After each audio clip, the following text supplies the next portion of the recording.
under the quiet moon, where the wind carries whispers of forgotten lands. Welcome to Echoes of the East.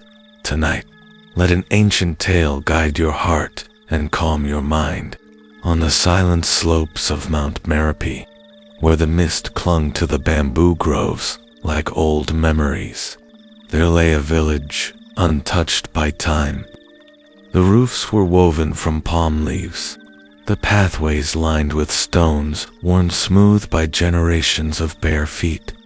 The air always carried the scent of wood smoke and damp earth, and at night, the wind spoke in voices that only the oldest among them could understand. Every full moon, the villagers lit dozens of lanterns along the riverbank. The elders said it was a gesture of welcome, not for travelers of flesh and blood, but for those who walked between worlds.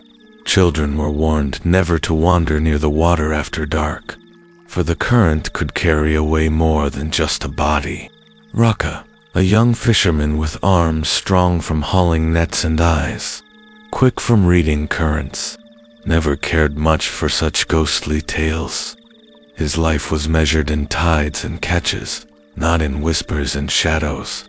That changed on the night, when the moon was so bright it painted silver paths on the water. He was mending his nets near the river when he saw her.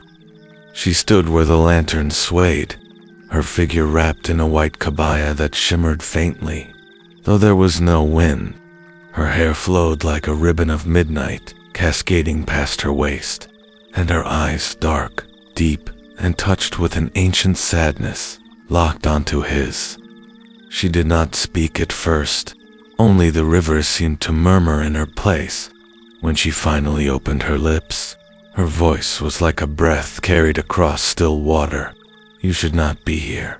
Raka blinked, startled not by her words, but by the way they settled in his chest like a memory he couldn't place. "And you?" he asked. "Why are you here?"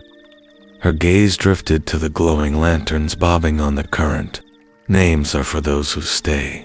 I am only passing through." Before he could ask more, she stepped backward into the mist, and in the blink of an eye, she was gone.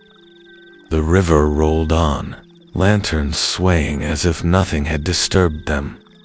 That night, Raka dreamed of her, not just her face, but the way her presence had made the air heavier, the night sharper, and his heart strangely unsteady. The days that followed seemed slower, as if time itself lingered in the wake of that encounter. Raka found himself glancing at the river each evening, pretending to inspect his nets, while his ears strained for footsteps on the stones. On the next full moon, she appeared again. The lantern swayed as if bowing to her presence. This time, she was closer, her bare feet silent on the path. Her eyes met his, and though her lips curved faintly, there was a shadow in her expression, something both yearning and resigned. "You came back," he said, his voice almost swallowed by the night. "I never left," she replied softly, and though the words puzzled him, he felt no need to question them. They spoke little, their silences stretching comfortably, filled only by the gentle lap of water against the shore. When she finally turned to leave, he called after her, "Tell me your name." She paused, her figure half faded into mist. "Names are for those who stay," she said again. Weeks passed. Their meetings became a rhythm as sure as the tide. He learned the way she tilted her head when she listened, the quiet way her fingers brushed the lanterns as she walked past. She never spoke of where she went after leaving, and he never asked, though the question sat heavy on his tongue. One night the moon rose larger than he had ever seen, its light spilling over the river like molten silver. The woman's steps were slower, her face drawn. "You must not follow me tonight," she said. Standing on the path where the forest met the water, "There are places the living cannot tread." Raka frowned. "Then tell me where you go." so I will know why I must stay behind.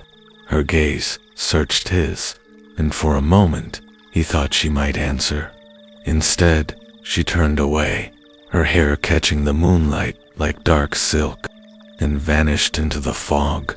Curiosity, however, is a seed that once planted will grow. No matter the warnings given, the next full moon, when she walked away, Raka followed.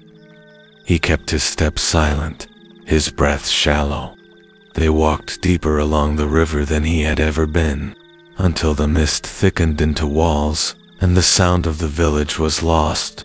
Ahead, half buried in the water, stood a stone arch, weathered, ancient, its carvings worn but still faintly glowing under the moonlight.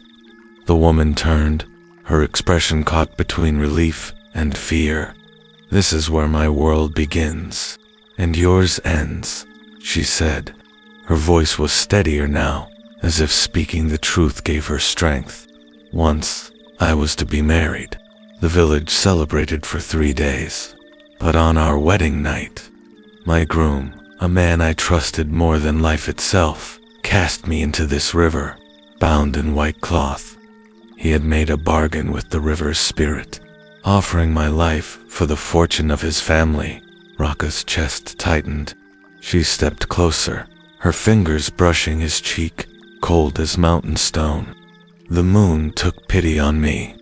It allowed me to walk on its nights, but only between the lanterns and this arch. Beyond it, I belong to the current." Her eyes shimmered with tears, though they did not fall. "If you cross this arch, you will never return. You will not grow old. You will not wake to the sun. But you will walk with me under every moon." The river's glow seemed to pulse with her words.